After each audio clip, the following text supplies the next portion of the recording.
stadium lights, the free buzz before halftime. My heart racing like it's 4th and 5 on a Midwest Saturday night. Welcome back to Mizzou Storytellers. I'm Dave Matter with Mizzou Athletics. I'm Loretta Jones with Mizzou Athletics. That's right. We need to spice up the opening. Yeah, because like now it's kind of a joke that we keep telling them that we were with Mizzou Athletics. Well, some people may not know. That's true. We are both gainfully employed. Yeah, we are veterans of Mizzou Athletics. Unlike our guest today, who's he's still in his rookie year. He is. Oh, I see what you did there. I like that. I would put him up for newcomer of the year in the department. Ooh. Well, there's a lot of candidates. That's what I'm saying. I think he would be a shoo-in. Yeah, he's done a great job, and he's gonna hopefully talk a lot about it today. Yeah, I'm excited to hear how his experience has been and how he's had such a successful first season. That's right. All right, let's just dive right in. Let's go. Tiger fans, say aloha to Hawaiian Bros, where the island-inspired flavors are positively delicious. You'll love favorites like huli huli chicken, luau pig, and the delectable Dole soft serve. Hawaiian Bros, just south of campus on Grindstone Parkway, or order at hawaiianbros.com. He's a Tiger. He's a North Carolinian. He's your game day music guy. He is indeed not Mr. Brightside. He's Mizzou's Assistant Athletic Director for Marketing. He's Josh Moore, and he is our guest today on Mizzou Storytellers podcast. Thank you guys for having me. Welcome. Hi, Josh. Welcome to Historic Hearns, as we tell all of our guests. Yes. Yes, I love this building, all the archives, all the random rooms in here. I Yeah. enjoy walking around. What was your first impression the first time you came into Historic Hearns? So I actually was staying up at the hotel right over here, and it was a Saturday. I got in at like 4 o'clock, started on Monday morning, but I just walked around here, and there was a couple open doors here, and so I ended up getting lost at one point. I still get lost. That's fine. Yeah. And the only number I had at the time was Dave's, and so after about 10 minutes, I was like, am I going to have to call Dave Matter, who I'd yet to meet, and call him to come help me out, get out of Hearns? But no, I thought it was awesome. I enjoy the volleyball court, the experience here, so I do enjoy Hearns. It's a good place. Yeah. Yeah. I like that he name dropped volleyball. It's Yeah. much appreciated. Oh, yeah. I didn't catch that. I mean, I heard him say it. You But wouldn't because it wasn't about you. So. already starting. Happy Friday. Okay. Happy Friday. So we're not very organized for today, are we?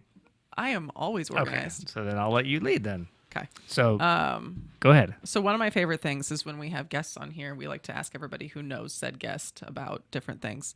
I got many good stories from you. But, typically what this podcast is you telling your story, just really conversational. So we have a list of all your past stops that you've been at. And I would like to start with the first one that's on here, the oldest one, the Daily 7 in 2013, where you apparently cleaned hotel filters and Yes. any other maintenance that needed to be done in the hotel.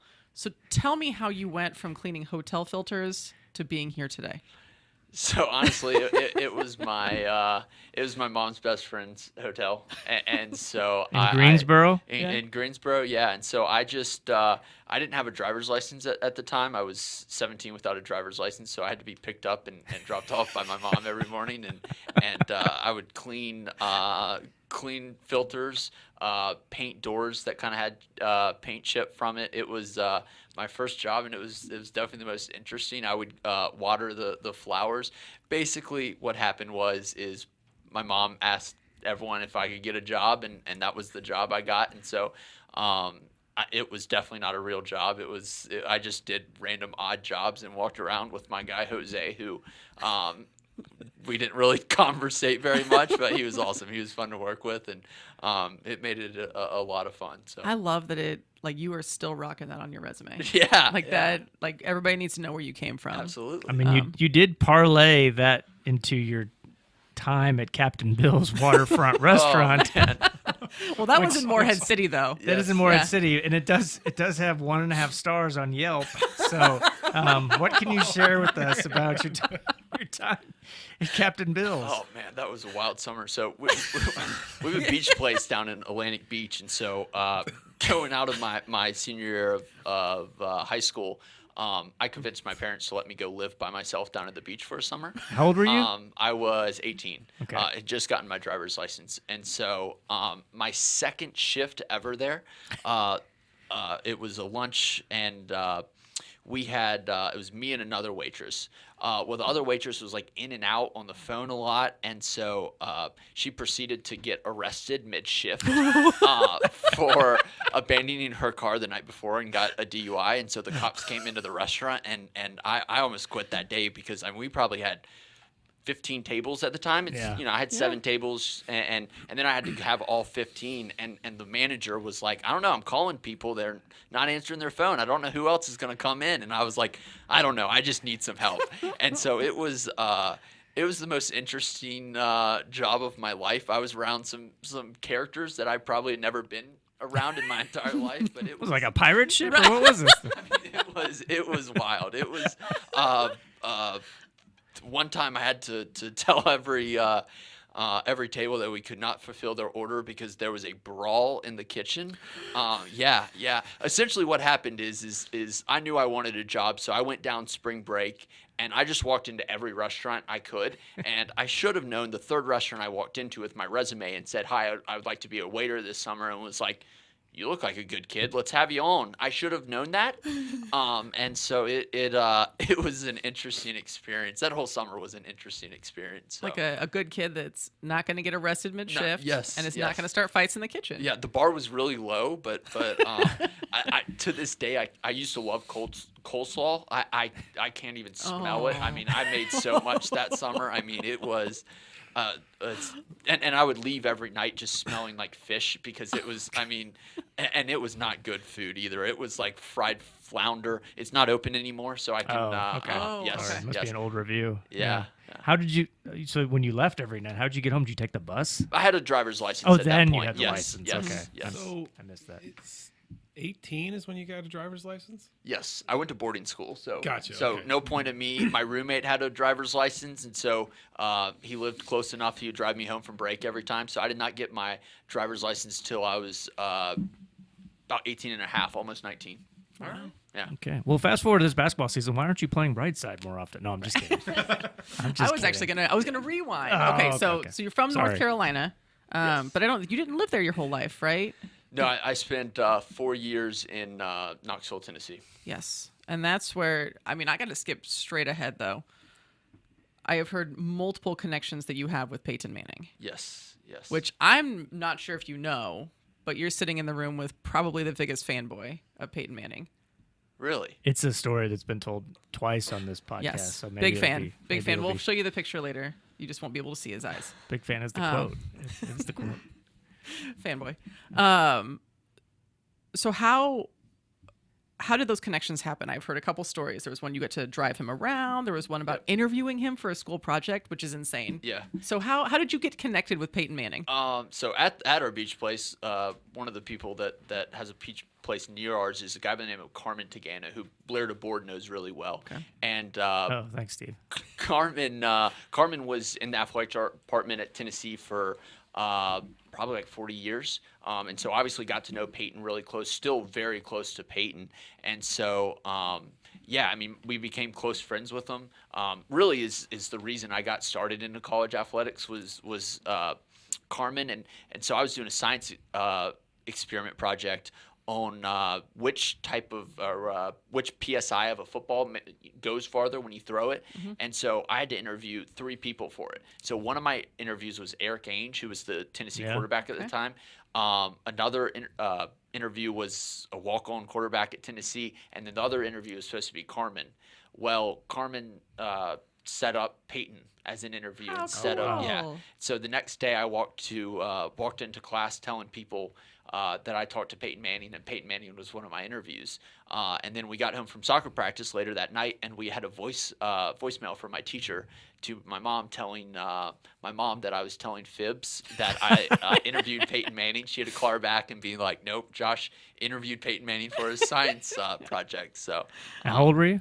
3rd grade. Oh, wow. So I love that. That's I'm awesome. a big Tom Brady fan, and so Carmen, the only caveat I had is on the call, I had to tell Peyton good luck on Monday night. He was playing Tom Brady on Monday Night Football, and so I had to tell him that hurt a little bit. So that was a cool one, though. had a couple good experiences with Peyton. It's been great. That's great. That's You great. got to stay close to Josh. Maybe he can Yeah, like we'll see. reintroduce you. We'll see. I mean, Peyton knows. I mean, I have to reintroduce Josh to Peyton after our brush in Vegas. We'll tell you later. Yeah.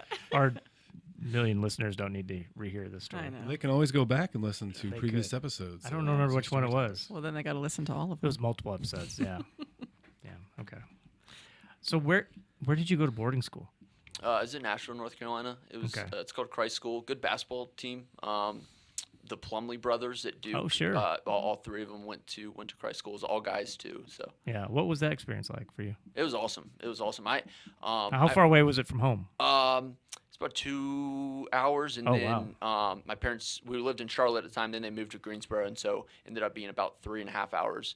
And so I loved it. I started my 9th grade year, and my brother was a senior there, and so like that made it a lot better. My parents had thought I would start maybe sophomore, junior year, and I said, hey, if this is going to work, leaving home at 14, like I have to have Colby there, who's my brother for at least 1 year. It was awesome. I mean, I tell people all the time, I live unbelievably far away from my parents right now, and like that never would have happened if I didn't go to boarding school. I also started doing laundry, started cleaning my own sheets at 14 years old. I think I'm pretty independent and probably would not have been if it wasn't for going to boarding school. So I do tell people I went to an all guys boarding school and I loved it. They kind of look at me a little bit different, but it was the best school I could have gone to. I absolutely loved it. Interesting. And so did you, you mentioned at 8 years old that you were playing soccer. Did you continue that into boarding school? Did you play any Yes. sports? Yeah, just soccer, tennis. Those were about it. You had to play a sport every season, so soccer and tennis were really my Everyone main had two. to play a sport Everyone every had season? to. Yeah, you could do like drama or something, but like they didn't have any. I mean, they had some, sports that weren't real, but like So you had to have an you had to have extracurricular. extracurricular. Okay. Shout Yeah, out yeah, to those yeah. not real sports. Yeah, intramurals that you would just go out there and Like, and- I would love Josh to just drop some examples of what not real Yeah. sports Not real sport. Catch. yeah. tetherball. I earned 3 varsity letters in catch when I was in high school. Oh, that's good. So when did you get like this idea that you would want to work in college sports then? That come in college? Yeah, it did. I wanted to be a high school history teacher for a long time. Okay. And that's what I wanted to be growing up. And when I was at Wofford College, and I was on track for a history and teaching major, and then I had a project where I had to shadow a teacher for a day. So I called my favorite high school history teacher, my advisor at Christ School, and I called him up and said, hey, I have to go shadow you for a day. And he said, oh, come up for this day. This is your favorite lesson. It was about the start of World War One. Franz Ferdinand, the Black The Hand. shot heard around the world. Yes. And so I was so fired up for it. I'm like, and I'm a big Office fan, and it was almost like when I watched The Office, I know what's about to come, and I knew what he was about to say.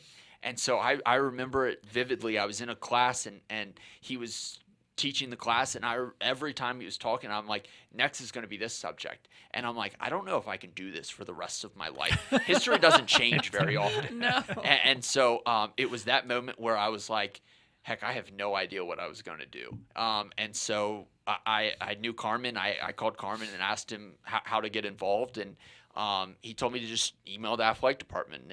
And I emailed different people, and one person answered my email, and there I was as a marketing intern. So Wow, it was, that's all it takes sometimes. Yep. Just Yeah. one person answering the email. It's usually not me. I Yeah. usually forward those, but it is.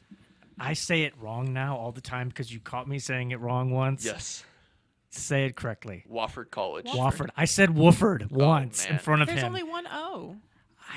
It was a long meeting, and I said Wooford, and he is not forgiven me since. It hurt. It hurt. And now it's in my head, so I say Wooford. Even when I Wofford. read it, I say it to myself. Wofford. Wofford. I don't know. Where is Wofford? Spartanburg, South Carolina. Okay. Okay. So you stuck with the Carolina theme. Yes. So then how, I'm going to say how, but I have a pretty good idea just through connections you made. How'd you go from there to Wake? Yeah, so my boss at Wofford actually, so he was my boss for 1 year, and then he accepted the assistant AD job at Wake Forest. And so I I called him in March of my senior year and said, will you have something? And he said, yeah, I'm going to have something in a couple weeks, and applied, and I didn't do an interview or anything. He just called me and gave me the job. I made a lot of money for that. I made a whopping $0. Oh, wow. Yeah, completely unpaid. Lived at home, and that was my first experience. But I was fired up to have it. It was a ton of fun. That's so, really cool. Yeah. Because sometimes you tend to appreciate it more at that point because you're like, I'm getting the experience. It's Right. going to pay off. It's going to pay off. Yep. I'll tell you, I would have loved a little bit of money. But Well, yeah. wouldn't we all? All right. So you spent a few years then. You were there for a year, a couple years at Cincy. Then how did you make the jump to Memphis to then being kind of like the big dog, like getting to be in charge? Yeah, absolutely. So my time at Cincinnati, I met a guy by the name of Brandon Sosna, who's now with the Washington Commanders. Cool. Yeah, he jumped over to the NFL a couple years ago, but got really close with him and relied on him a lot for connections and different people, and he was willing to call people. He's been great. I still talk to him all the time, but he knew Blair DeBoard. Okay. And so I had a couple other smaller connections at Memphis. And so when I was at Cincinnati, saw the job at Memphis pop open and got Brandon to call Blair. And I guess it was, got lucky enough to get hired. And That's then cool. kind of started there entry level. And then people just kept leaving and I kept moving up. And so it was just, kind of lucky. And that's when I started working with my boss here and at Memphis, Michael Schroeder. And it was just I absolutely loved my time at Memphis. It was a little bit of I could do whatever I wanted because I would just run every day and people wouldn't look after me. And so I would just have a blast doing like random stuff, whatever like crazy promotion popped into my brain. I was like, I don't know, like no one's going to tell me no. So let's just try it. And so that's what I loved about Memphis. And it just kind of worked out moving my way up as people kept leaving. But do you feel like that has been tempered here? No, I mean, there's just more people here. It's Yeah. I mean, it's an SEC school versus Yeah. AAC school. So, yeah, I mean, it's definitely a little bit similar in that sense, but definitely more people, more pressure that's created by outside people. I think I always create pressure myself, but there's definitely more people to go through and a couple more hoops to jump through here. Just but, a few. Just yeah. a few. So tell us about your role here and how that has changed. Obviously, size is a big factor Yep. in going from a smaller to a larger school. What is your role like here, and what did you have to do when you got here? What was the adaptation like? Yeah, absolutely.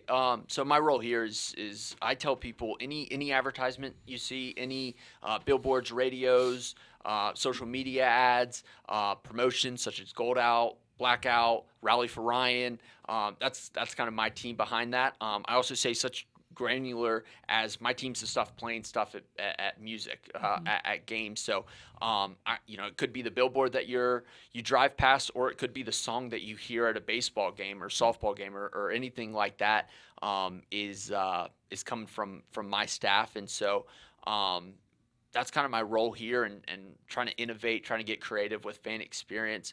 The change of the role, it's just more staff, right? I have to do a lot less than I did it at Memphis as far as like actually physically doing it because I have a lot of people around me. I have less sports responsibility, but at the same time, it's, I have I get to fly a little bit higher, but the pressure's definitely higher than it was at Memphis. So, but I mean, I think I've had to learn a lot here. I had to learn a lot of management here. I have a larger staff as well. And so each of them have different personalities, different ways that they get motivated. And so that's what I've really loved to learn here. It's something I never really thought of, but I thought everyone just, I wake up and get excited. And read about Mizzou, and I'm trying to learn as much as I can. Yeah. I get not everyone is weird as I am. I tell people all the time. After big wins, I go home and watch the games because I don't pay attention to the game. Well, yeah, you don't get to really watch it from the score absolutely table. do not. I pay attention to the game when I'm rewatching it. I also pay attention, and I'm like, man, that was a good song choice there. Man, the lights looked really cool there. So yeah, that's one of the weird things I have is like I love to go home and dissect what I'm doing. It's like watching film, right? Yeah. Coaches leave games, they go watch the film. I go home and watch the TV broadcast, and then also I'm like, wait, Tamar Bates had 28 points? Like, I have no idea. I Yeah. just know the trends of the game and know, hey, a timeout's coming, different stuff is coming. So that's what I'm paying attention to. And I always do surprise myself when I'm rewatching. I'm like, I totally forgot about that. Like, so. Take us back to last summer. You get here from Memphis about the same time as Michael, a little bit after Laird, a little bit before Brad Luce got here. Yep. But like there was this Memphis convoy that came up to Columbia, and you didn't really get a lot of time to settle in because you had some football games to sell out, and there was a lot of pressure immediately. Because we were just a little bit behind naturally when you go through, a bit of a transition, and there was a lot riding on that football season. What was that like, just as an experience for you? Yeah, I think it's really interesting because I kind of oversee the traditions essentially at games inside the stadium. And so you walk in and sure, I tried to learn as much as I could coming in, finishing out at Memphis and then also starting here. But it's really a crash course in Mizzou athletics, Mizzou tradition, right? There was some stuff I learned. There was a song that I learned I had to play. And then there was something that like, the Missouri Waltz, right? Like I had no idea what the Missouri Waltz was coming in. There was a lot of things that I just didn't know before coming in here. And so that's the hardest part is just you really just try to learn everything you can. And I remember it was the Wednesday, Murray State was on a Thursday.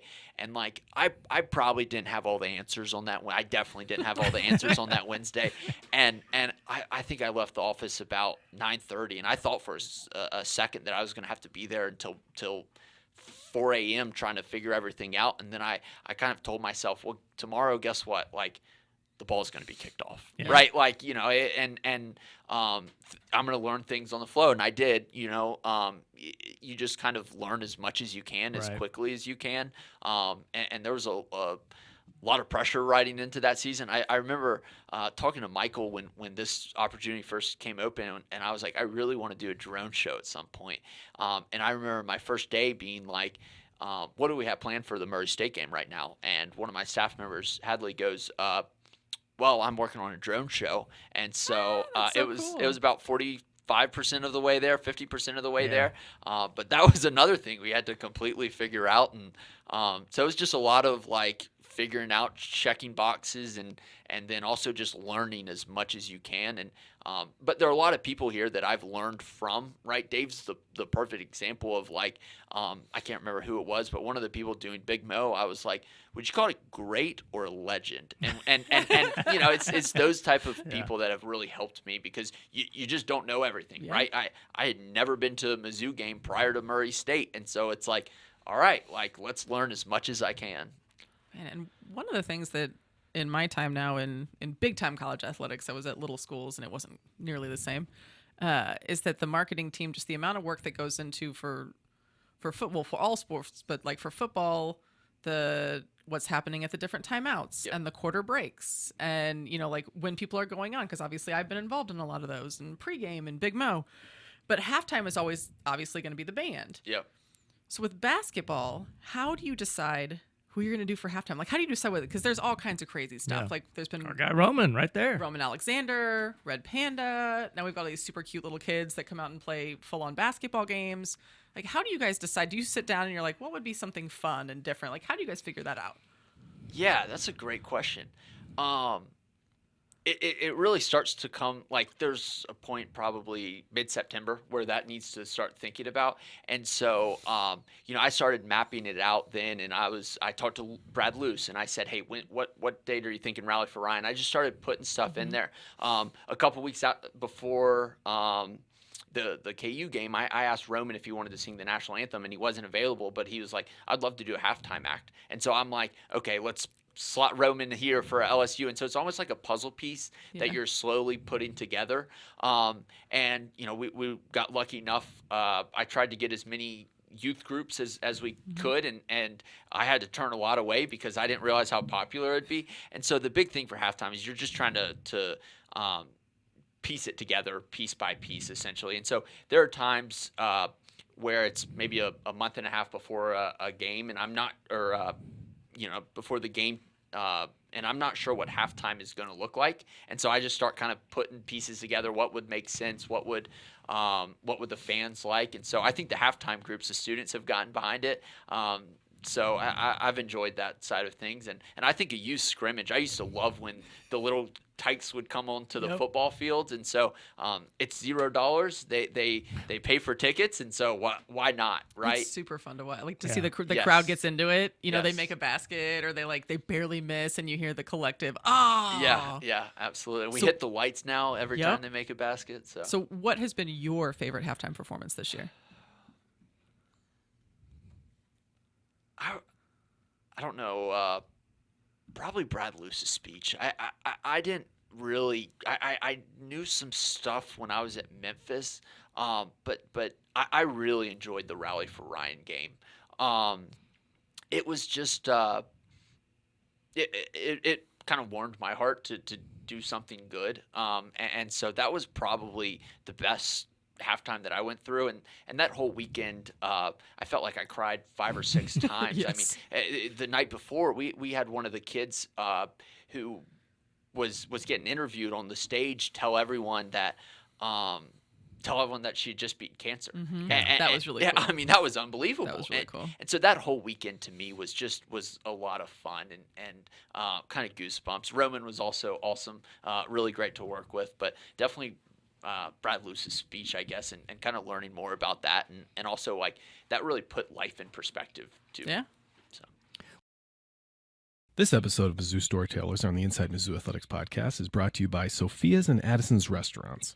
Sophia's and Addison's Restaurants are great local spots to visit before or after all Mizzou home games. Addison's has 2 locations in Southwest and downtown Columbia and features over 20 beers on tap, including local brewers and, of course, their famous Nachos Bianco.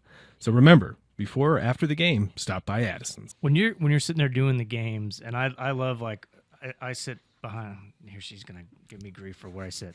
I sit behind the basket by our bench, and I'm watching the game, obviously, but like you, I'm also watching the production, and because like I want to make sure that, you know, my guy Jason down there is not having problems with the printer, and keep an eye on Mike and Chris to make sure everything's going okay there, and just paying attention to all the things that the fans aren't focused on. And I like to watch you. I'll text you and like, you know, have some back and forth. But I'm just fascinated by how you're like your instinct to have a feel for the moment and then pick the songs. And how does that process work for you? Because I know there's a script, but also there's times where you have to improvise too. Well, yeah. Like because like different parts of the game, like the game, Absolutely. it's like, all right, well, we're supposed to play the Missouri Waltz at this timeout. Well, we just went on a 12-0 run and they had to call a timeout. Yeah. Probably not the best song choice for that time Is of it the ever? Game. Sorry, I'll just leave that there. Yeah, Sorry, I'm a Waltz fan. I'm a Waltz fan. All right. Yeah, that's a great question. I think it's definitely a feel thing, right? Yeah. I feel like it's something you can't really teach truly. But I just it's paying attention to your surroundings, right? I almost describe it as like you're in a car with all your friends and you have the aux, right? And you're like, okay, what are people feeling right now? And so, and I love to. My staff kind of gets on me sometimes, especially in the second half. I'll be like, you know, we'll have a timeout planned, and I will just, you know, something will happen, and I'm like, you know, we just rock for a couple timeouts of that Alabama game. There was a couple times where I was just like, people would be like, what are we doing this timeout? And I'm like, we're just rocking. Like, Beats, like Zombies, DJ Beats, our DJ, Zombies going right now. I'm going to play Fight for Your Right to Party and then come into it with Jump Around, right? And so, like, that's what we're really just vibing, essentially. And so, but my staff does get on me sometimes because I do just, like, I do not follow my script at all. Because it's just, like, I don't know. It's and the hardest part, too, is, like, sometimes there are injuries, right? Yeah. And so like that's that's what I worry the most about is when there is a timeout and there's an injury or there's an official review and we've got the Hawkeye, what the refs are looking at up on the video board, and I know from a fan engagement perspective, like they don't want to see my promotion. No offense, Steve, who his staff has to set all that stuff up, but let's just keep Hawkeye, right? And so really, it's just kind of feel, right? And I don't know how to describe it. I just I also like someone sent me a video the other day of me kind of like slowly swag surfing, and I had no idea I was doing it. I wasn't at the table swag surfing. I was just kind of like, all right, what am I, getting the feel of things, and so, but like, and it's weird to tell people. It's like, what's your favorite moment? Well, when I played this song, it rocked, and like other people's jobs are like, what? Tell us about. Now we're not going to get into yay or nay on a certain song, but tell us about Coach Gates at the end of the Kansas game. He had some very direct instructions for you as our fans, our students were streaming onto the court. Yeah, he told me to play a certain song. Yeah. Yeah, and that song did end up on the ESPN broadcast. Sure did. And the chant loudly ended up on ESPN broadcast. So, yeah, he told me to play the song. And I was like, band's playing the fight song, and he's like, "Where are you gonna play it afterwards?" I was like, "Yes, yeah, I promise. Beats has got it set. Like, we are ready to go." So that was emotions were running high, and he also said it like 5 times because it was loud and people were like running up to him, and I'm like, "Coach, I have no idea what you're saying," and so he just we were screaming at each other, not in a bad way, just having trying to hear each other essentially. But yeah, I don't know if I'll ever have a game that beats that one. Yeah. That was a ton of fun. Okay, well, flash forward to the Alabama game when he does take the mic. Yeah. Yes. What was your reaction? I mean, would you ever have thought that would have happened during a game? No, absolutely not. Absolutely not. I had no idea what was coming because he was talking to Coach Oates right in front of us, and then he turns to us and he asked to grab the mic, and I had. Did he ask or did he just? Well, he said, "Give me the mic," and Randy, our PA announcer, and at the time, someone was in my headset being like, "What's going on?" Like, and I was like, "Just turn the mic up, turn the mic up, turn the mic up, turn the mic up." Like, this is gonna be great. Yeah, and I had no idea what was coming, and then Randy's having to like lean over to press the button. It was a little chaotic in that moment. I had no idea what was coming, but yeah, thankfully he said that, and we didn't have to pay a fine. So Yeah, that was surreal. Yeah. But to be there watching and like, wait, what? Oh, he said that? Oh, great. So we had gotten home by that time because that's right. the kiddos were a little sick and it was pretty late and it's a weeknight. We'd had that slew of ice cold days and we thought for sure they weren't going to have school the next morning. But they did. So we left just like a little early to get home, and we got home in time to watch the last couple of minutes. And when we saw him grab the mic, Dave and I, my husband Dave, and I both just were watching in awe. Like, when would you ever think you would see a coach telling the crowd not to rush the court? Just like it's a different day and age in sports. It's wild. Yeah, Randy, our PA announcer, and myself probably got more texts from that. Randy was really on screen. You could kind of see me in and out, and like multiple people were like, one guy I haven't talked to in like 3 or 4 years texted me and was like, "I didn't know you're at Mizzou now." I'm like, yeah. Oh, that's good. So, question that I have, having worked at a smaller school where it was a lot different. So the music that gets played, do you have a curated, these are all approved songs list? Like, if you ever want to add something new, like as new songs come out and, they become popular, are you the end all be all? Like, it goes to you, you get to decide whether it gets to be on that list? Yeah. If I went to Michael Schroeder and asked him if I could play a song, he listens to Journey, and I don't think he would know what I was asking for. And I mean, so, that's like for better or worse. Like, yeah.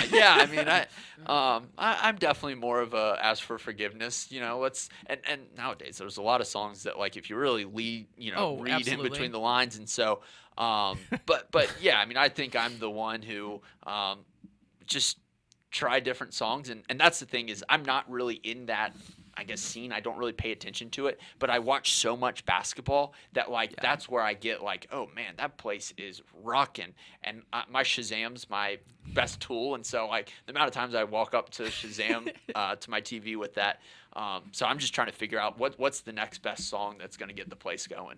That's pretty cool. Yeah, well, atmospheric games this year has been awesome, and it's not just because our team is good. No, it is that's literally part of electric. it, obviously, Yeah. but it's everything. It's music, it's the timing, the lights, and so I'll give you a little credit for that. But Thank no, you, I it's appreciate been that. really Yeah. it's been really really good. Just a little. It also does help Just a little. that we haven't lost many home games, so. But maybe that's why chicken Yes. or the egg. Come on, Yes. Josh, take some credit here. All right, so when you're not rocking Mizzou Arena or curating playlists, I've heard that you're a big golf fan. Are you a golfer or are you just a super fan? I'm a golfer. I play golf. Okay. I do like watching golf as well. But I'm not the best golfer. I love playing golf. But I'm not going to be shooting 65 anytime soon. And how many times have you been to the Masters? So I went Thursday through Sunday in 2018. That was my graduation present. Wow. Yeah. That's really cool. Yes. It was the best 4 days of my life. I'm serious. Like, as weird as that sounds. Friday, we got there. Me and my brother got there at like 5 a.m. and my parents were coming later. And me and Colby went and put our chairs on Amen Corner. And we were first row in Amen Corner. And at one point, my mom looked at me, and all four of us are sitting there. My mom was like, "This might be the best day of my life. Like, my son's at," and so like I started crying at that point. It was great. And then I went and got another pimento cheese sandwich right after that. But it was the best. I was about to ask, what's Yeah. what's your go-to at the Augusta menu board? Oh man. I really like their breakfast. Their breakfast is really good. If they started serving mimosas, it might be that. But beer there is pretty good too. It's I don't know. You can't beat $2 anything. Right. So Pimento cheese is so good. yeah, You it is. Is it? I'm a big fan. You don't like? Is it up there with I mayonnaise don't want to for ruin you? the moment. Is it what? Is it up there with mayonnaise for Probably. you? Yeah. Yeah. That's okay. To each his own. So 2018, who won that year? Eventually, a couple years from now, I'm going to start telling people Tiger. But Tiger did win in 2019. It was Patrick Reed. So Oh, okay. yeah, I know. I covered. I I think know. that was so I covered the PGA was in St. Louis either in 18 or 19. Don't they do that at Bellerive? Yes, at Belgrade. It was awesome. It was. I was working, but it didn't feel like My work. parents went to that. It was so fun. It was incredible, and like the up close experience you get with these elite celebrities is unlike any other sport I've ever been around. I mean, you're just like I walked with Phil Mickelson from the driving So range to cool. the locker room, and like he actually talked to me. It was nice. Yeah, it was unlike anything else I've covered before. So I could see that if you're real, and I'm not a huge golf fan, but I could see just what that experience could be like. Yeah. Yeah, it was awesome. I saw the first shot, right? We got in for the honorary tee shot of Gary Player and Jack, and then saw Patrick Reed's last putt. So I was there for Wow. every single golf shot. And so it was just, it was easily the best 4 days of my life. I mean, I was exhausted by the end of it. On Thursday after the tee shot, me and my brother walked the entire course just because, I mean, we'd cool. never been before. And so, like, I remember where Bubba hit his shot on 10 or, like, all these specific places. And it was literally, it is one of my favorite sporting events, and so it was just awesome to be at. And it's also surreal because you don't have phones there, and so it's old time scoreboards, and so like you'll see someone updating the score, and everyone on 18 will like kind of, it's like a hush comes, and then once they put that number up, if it's a birdie, like it would have been like the birdie was made right in front of you. The place like freaks out. So it's a ton of fun though. Yeah. That's so cool. Okay. Bad segue, but I was going to ask you. You worked in Memphis. Very different town than Columbia, and a different market. You've got an NBA team there. It's more of a pro city, and Memphis, the athletics program is really good. I mean, very good. How are they different? Like, what's that transition like, or are there some similarities you can that translate over? Yeah, I think the biggest difference is how we're marketing or why we're marketing. I think in Memphis, our biggest competitor was other events. Yeah. And trying to make make the city aware of how good we were doing or how big this game was. Where here, I think our biggest competitor is the couch. Because people know Mizzou, right?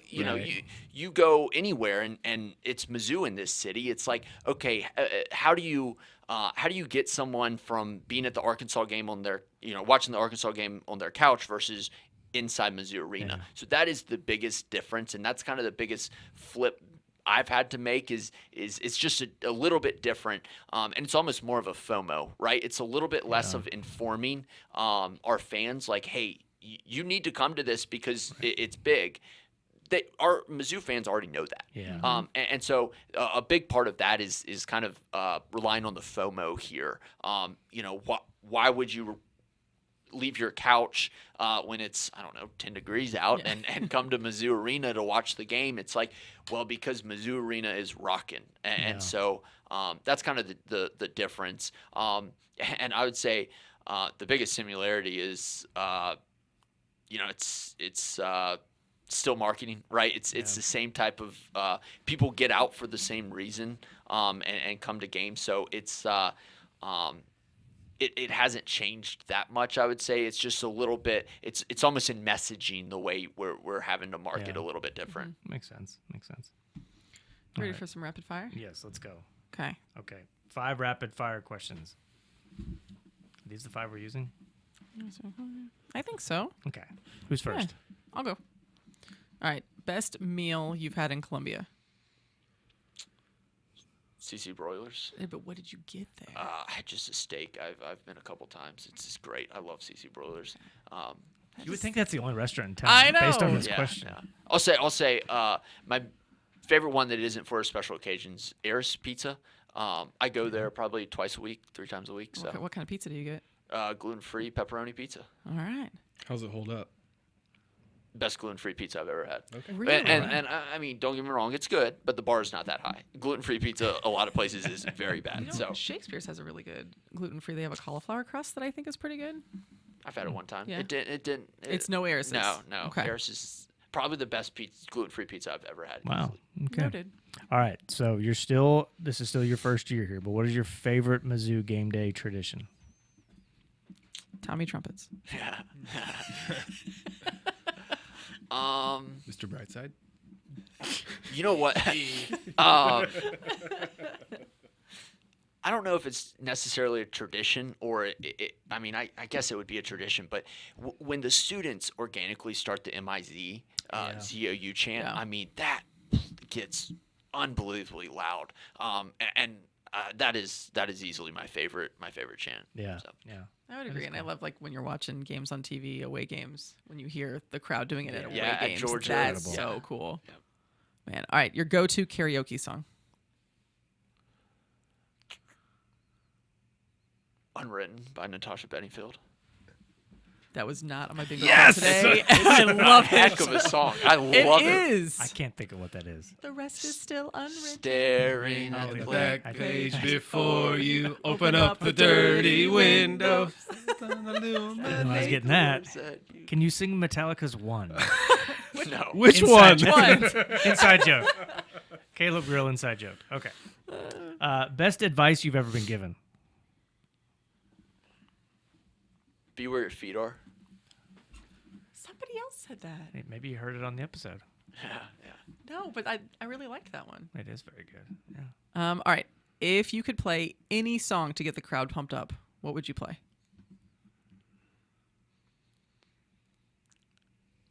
Zombie Nation. I mean, I think Zombie Nation with the Yeah. lights in Mizzou Arena, that place is. Yeah. Also, I love Fight for Your Right to Party at Mizzou Arena, and Fro Field is great as well. Cool. Very good. Okay, here's the best part. We have, as you told us before we started recording, it is not easy to find a photo of you. Yes. You don't even have a headshot on our No. website. No, I do not. You've only worked here probably like fix that. 9 months. So we found one. Here we go. Your job is to put this up on the board. Be careful. It's delicate. Yeah. Make sure you show it into the camera as well. Show in the camera. You're in there, I That's a promise. great one. Put it in your little camera. That's a great one. You'd be surprised at how many photos you're in, I bet. Don't worry about covering anybody up. because you're always right there behind the visiting head coach. Sometimes they throw clipboards and almost hit you. Yeah. Yeah, were you a casualty? Did you get any shards of plastic? I was not. The Lindenwood game, though, someone ended up, my computer got shut and ended up almost in my lap. So yeah. I mean, I am in in the middle of the fire. I mean, people jumping on scores table. I'm scared to death one day. Like, I'm going to get just completely decked.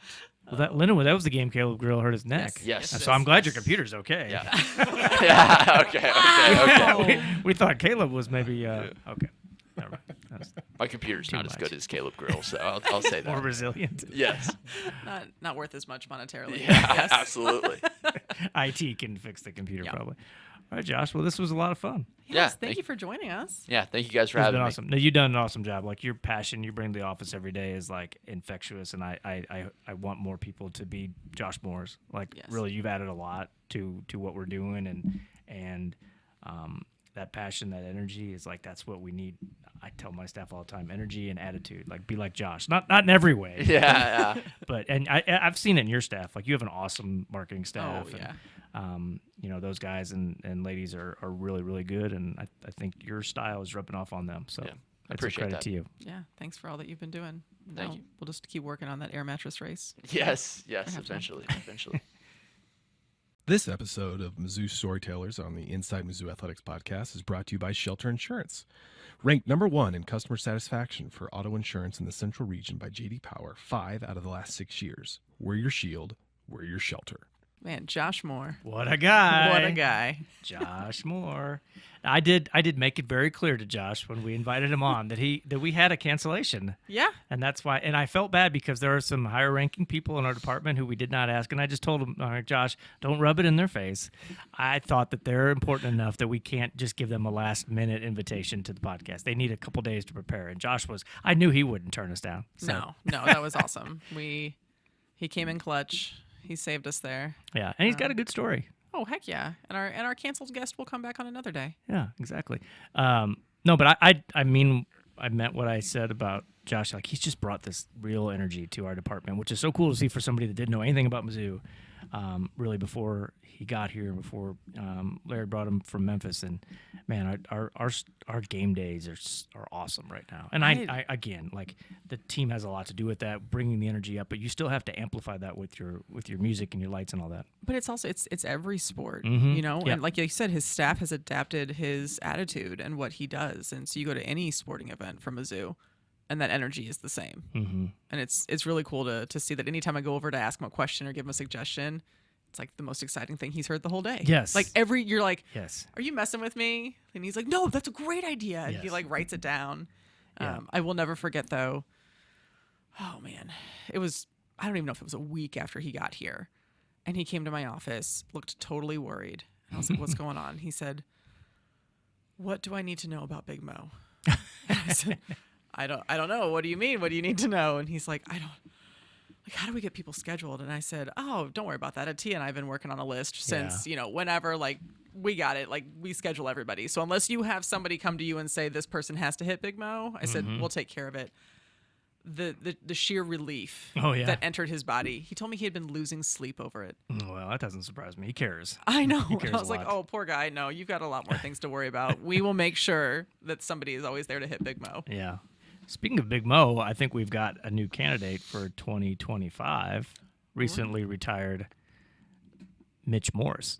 I already thought the same. Yes. I would love to know, you know what? This is what I should have asked him. Where are we putting Big Mo? Do you know the answer to this? I've heard suggestions. I don't want to put I mean, it out I also there have suggestions, but for everyone to know. I think it's been decided, but I don't know if okay. it's ready for. These are the things that I Public worry about, announcement. Dave. Yeah. Where is Big Mo? Yeah. I'll spoil it. It's going to be part of a drone show the entire season. So you just heard Josh say he loves drone shows. So It's gonna The be. Big And Mo they're gonna be drone like up. yeah, it's going to go into different sections each game and stuff. Oh, It's going to be man. That is wild. very cool. Will a different letter winner hit it every? What if we Time got out. like a Black Hawk to just hover over the stadium That would and be lower awesome. Big Mo down to the field? Probably do that. College Department I of will take that. Justice, yeah. I will take that to his office All and right. suggest that. When Josh listens to his episode, he'll be hearing this, and he can write all this down. You were in marketing, Steve. You know how it works. Oh, yeah. No, Josh being able to do it after a cancellation, it's marketing people know how to pivot on the fly. Yes. So that's why Josh was able to do it and do it so well. Yeah. But Mitch Morris, happy for him. 10 years So in the cool. NFL. Just a great, great guy. Yes. We say that a lot about former players here, but it's because the ones who are great stand out. And it's true. Yeah, just You a know? selfless, awesome guy. I was trying to think of Mitch Moore's story to share, and I thought of one. So his redshirt freshman year, Coach Pinkel puts him in at center, and he never played center before, and it did not go well. He could not. And he'd be the first to tell you he could not snap the ball at all. It was rough, and he had it was spring games, preseason games weren't good, and then he got into the season and it wasn't good, and he eventually moved out to tackle, but not too many years later, he's with the Chiefs, and then he signs with the Buffalo Bills, and he became the highest paid center in the history of the NFL. After a college career that started with him being unable to snap. Well, so what does that tell you? What does the lesson tell you? That like if you just put enough work into it, and you don't give up, and it's corny, but it really is true. I mean, It's the true. highest paid ever to do that in the NFL. It's pretty awesome. It gives me hope for our podcast. Yeah. I could, Maybe we'll top Joe Rogan someday, or the Kelsey brothers or whoever. goals. It all starts with a dream. Yeah. And he married a volleyball player. He did. Yeah. He did. Caitlin Wilson. So that's a fun story. Is actually Katie Wilson and her younger sister both played volleyball here. Okay. They both married football players because Katie was already here and was dating Mitch, and Mitch's roommate Stephen Carberry was there, and they were like, "Hey, you should meet him. I think you'd really like him." Oh, wow. And then they ended up together too. Well, I already extended the invite. You need to come to some games. And Did you already be reach around out to Mitch? Columbia. I did, yeah. Okay. And he wrote back right away and said, "I'll be there. Thanks Let's a lot." go. Yeah, so he will. We'll get him and Theo back. Theo Weiss. Have you seen his all over social media? He's like, "I'm gonna come back anytime they need me." Well, hopefully he's busy next fall on most weekends, but he'll find some He'll have time. a bye weekend. He'll have a We've bye. gotten people to come back on their bye. We have a lot of home games, so Eight. plenty of 8 of 'em. opportunities to have our former player. You got 8 Big Mo's this year. 8 big mouse. I'm and here. then our playoff game. So I'm here 9. for the challenge. I'm here for the challenge. Yeah, it'll be Let's awesome. do it. We picked up some new subscribers last week. I started telling you this story. You did. Yeah. So, Steve, I was with some friends last Friday. We were sitting around playing a friendly game of cards, and I mentioned something about your name came up. Okay. Somebody that knows you. And I'm like, oh, yeah, that's my. I know a lot of people there at that poker That's game. my. Yeah. Your husband plays. But he wasn't there. He that wasn't week. there that Yeah. night. No, it was a small group, and I made a comment. I'm like, oh, that's my podcast host and co-host, and the guy's like, oh, you have a podcast, and then the whole table's like, you have a podcast? I'm like, yeah. So they all get their phones out. It was really embarrassing. And I was like, I had to tell them how to find it, and they all subscribed. And then I'm thinking, like, wait a second, you guys are all diehard Mizzou fans. Why aren't you already subscribed? Okay, but one of them that you told me, Yeah, Cliff Judy. Cliff Judy, that I have mentioned on this podcast. That's now twice. 3 episodes This is in a the row. third His name's one. been mentioned. For his amazing smoked cheese. Ironically, do you know? So And he said, while we're sitting there, he's like, he knew that you mentioned him, but he still hadn't subscribed yet. do you know what I found out? What else you can smoke? Potatoes. Potatoes. Really? Yeah, we're going over to their house. He's gonna smoke some potatoes, and we're gonna have a smoked potato bar.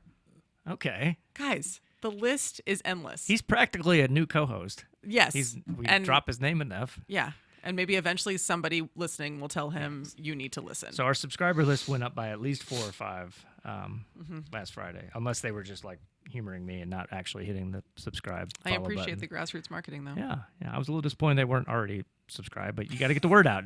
Like Josh said, it's all about marketing, getting people off their couch and onto a podcast. You should start wearing the hoodie every time you go play. Oh, that's a good idea. I might wear it Saturday to the Gold Out game because I was gonna do the same Oh, thing. we can twin together. like we did yesterday. Yeah, we were. You didn't see us yesterday. And we forgot to were take a picture. dressed alike. It was uncanny. And not like, oh, you guys both wore the same Mizzou shirt. no, it We was both just had on like a khaki-colored hooded sweater yeah. with a black vest over it and black pants. It was weird. It was kind of crazy. Yeah. All right. It was odd. Yeah. I just bumped into 2 people in the hallway. 3 that had this on today. Eric Gentile. We can Eric and Gentile. Blair, Absolutely, Eric and Blair both have that on, gentile. right? Yes, Without a doubt. they do. Yeah. One of them had the hood version. I don't think I have Okay. the hood on today. I was like, Eric and Blair had the same ones on. I was like, did we plan this? I asked if it was the donut delivery uniform because because today is Employee Appreciation Day. Steve, Was. what'd you do for your employees today? We went to Cajun. We went and got some Cajun food. Ate some crawfish. Ooh, Nice. It was a great experience. Sounds good. Senior leadership. How My many- day started with an email from Laird Veach that said, "Thanks for being awesome.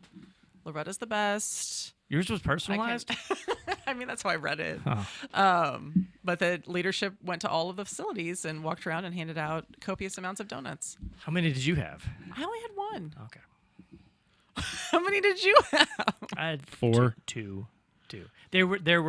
I had one early, and then I'm like, I'll leave the rest for everybody else. And then by like noon, I think at that time it's safe if they're still sitting out at noon. Well, so what happened? I was in a meeting in Brad's office, and Brad loves him some donuts. But they walked in with the donuts, and so it wasn't like let me take like 3 or 4 while you take the polite. They handed us little plates, and then we picked the donut we wanted and put it on the plate.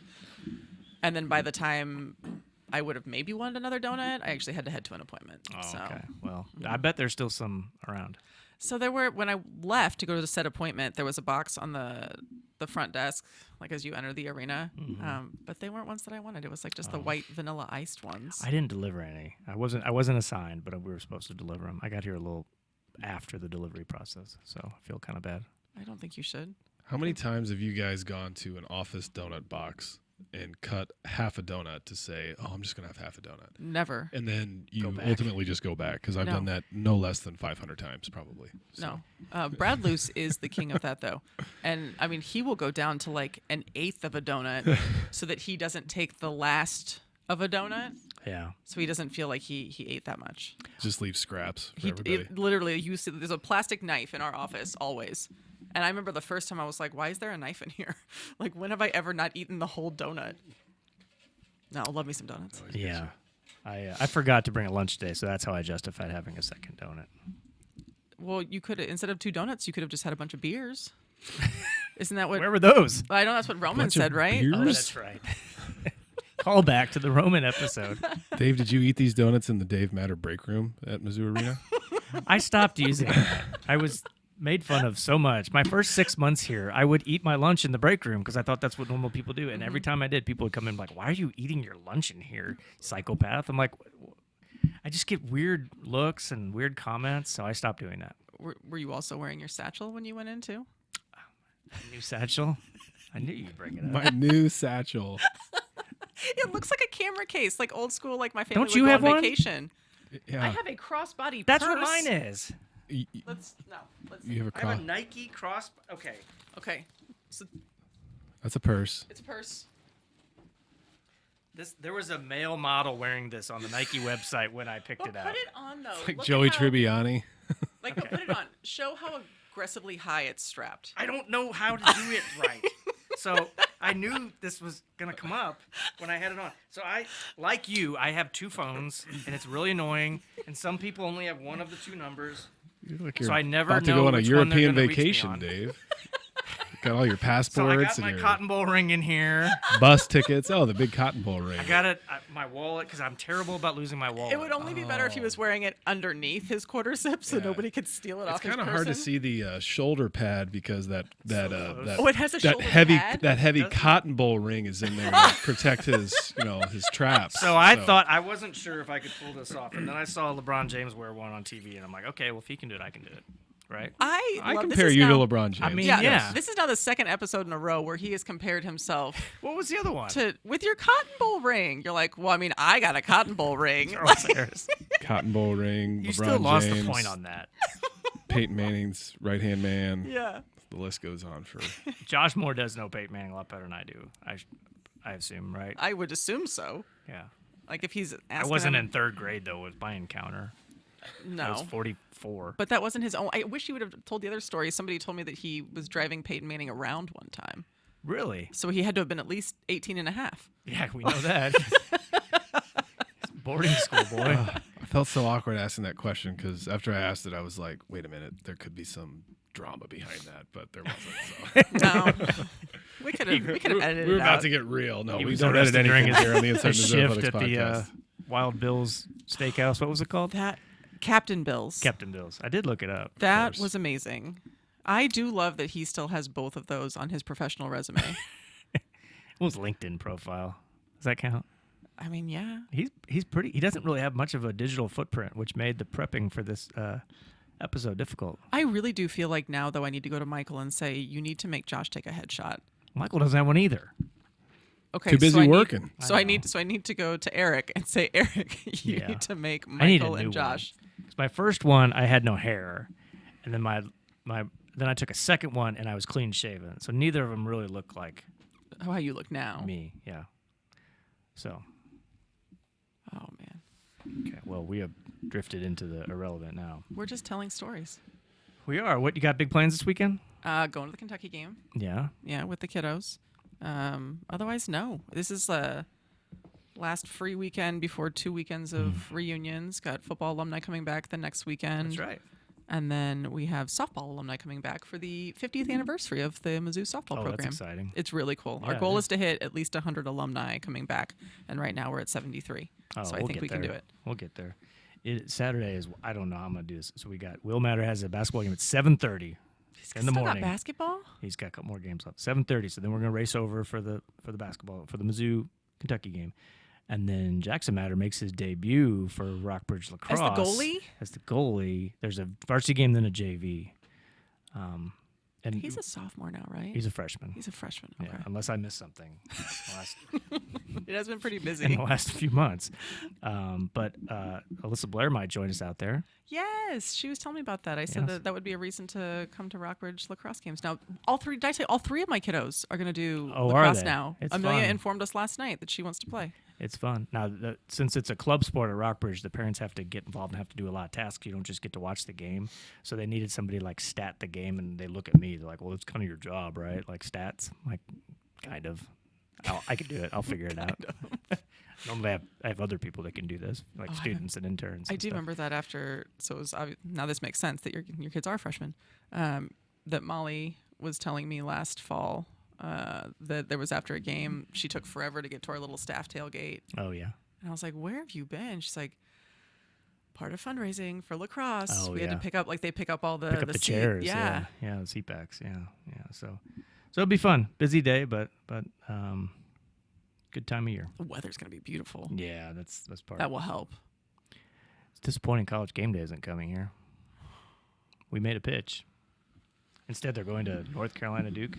Yep. Yeah. That's not even a fun game. North No. Carolina's up. It's also high the in second time rankings they've gone this to year, North aren't Carolina they? Duke. so- What? North Carolina's up high in the rankings this year, aren't they? No. No.